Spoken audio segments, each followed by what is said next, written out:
it is cool to look back and kind of rewind through all the memories and all the stories and all the drives and all the shows and the highs and the lows, and kind of get back to where this whole thing was a seed, you know?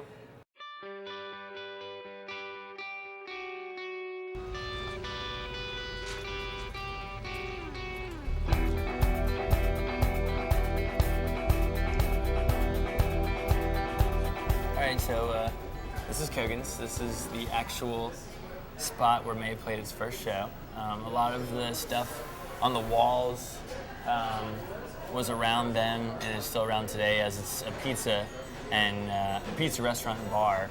The stage was literally right here, probably about a foot high and maybe about 4 feet long and probably about 12 to 15 feet wide.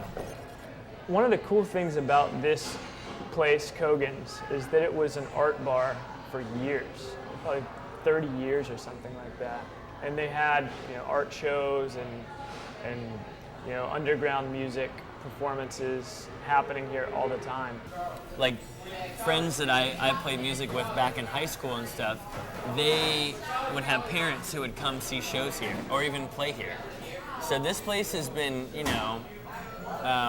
sort of contributing to the local music scene in Norfolk, Virginia for, longer than I've been alive, probably almost twice as long as I've been alive.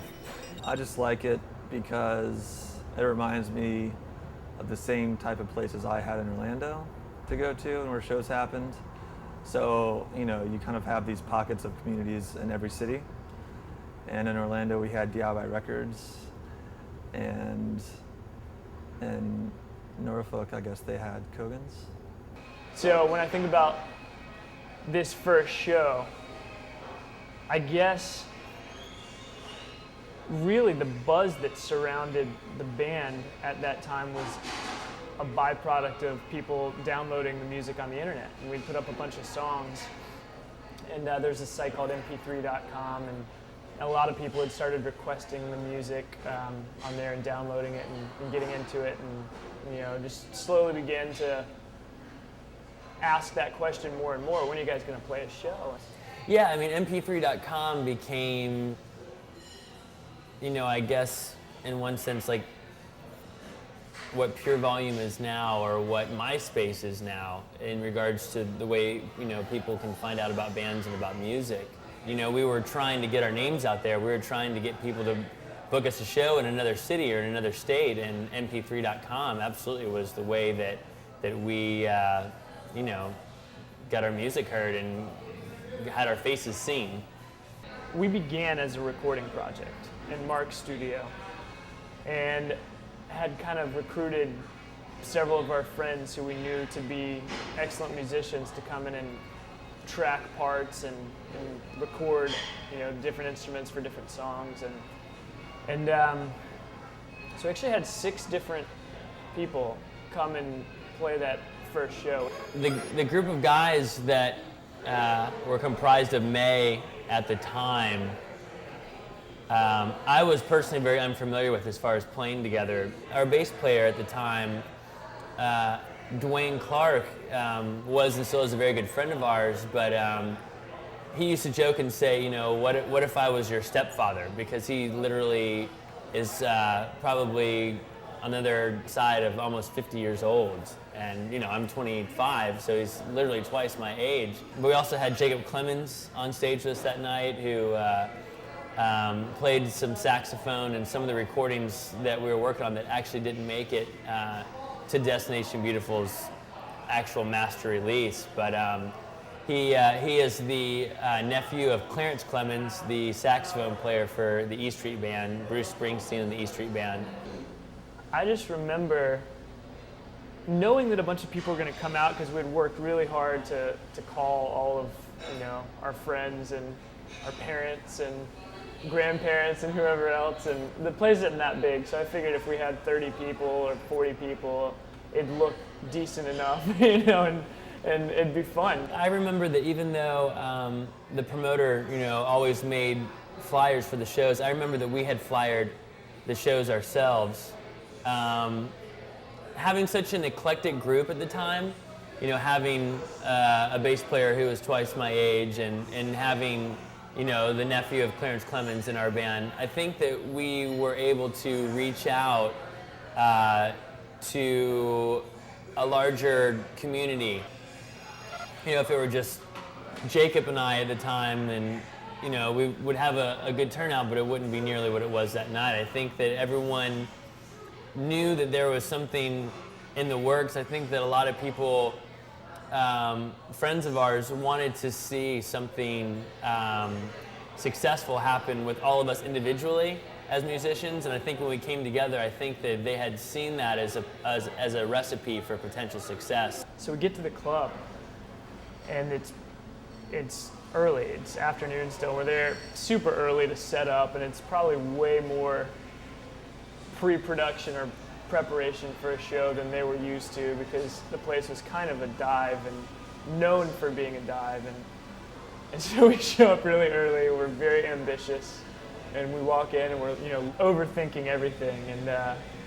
And I think a couple of hours go by, and we'd gone. I lived in an apartment maybe 5 or 6 blocks away from here, and so we had gone home to do whatever and get dressed and come back for the show. And I remember coming back, and the club was packed. And I had no idea that it was going to be quite like that. And I think the place maybe holds comfortably about 50 or 60 people. And I guess they had maxed it out to capacity. There's probably 90 or 100 people in here.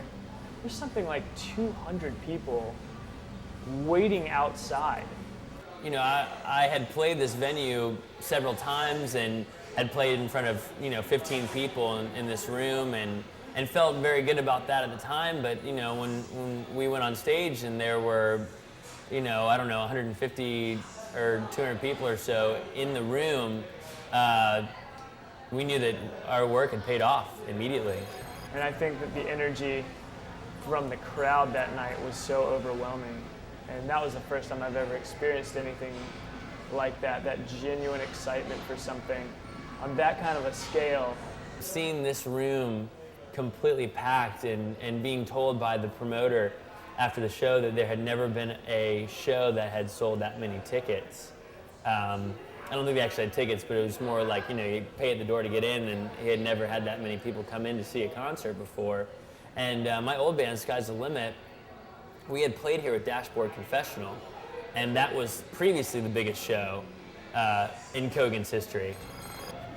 It's been 6 years since that night, and to think that basically every day of my life since that night has been dedicated to this cause since then. I can remember aspects of it like it was yesterday, and there are other details that feel like they happened to a different person. And I think that's awesome, And I've always wanted, since I was a little kid, to have a life that was rich in experience. And I wanted to, see the world. And I wanted to create and travel around with friends. And I just can't imagine a different lifestyle that would give me the rewards that this one has given me. I think that a very defining moment in May's career happened right here at this venue, because our eyes were open to the way that we could captivate an audience and the way our songs actually could come across live. The moments that would make you want to close your eyes, the moments that make you want to sing along. We had never tested those waters before until Kogan's.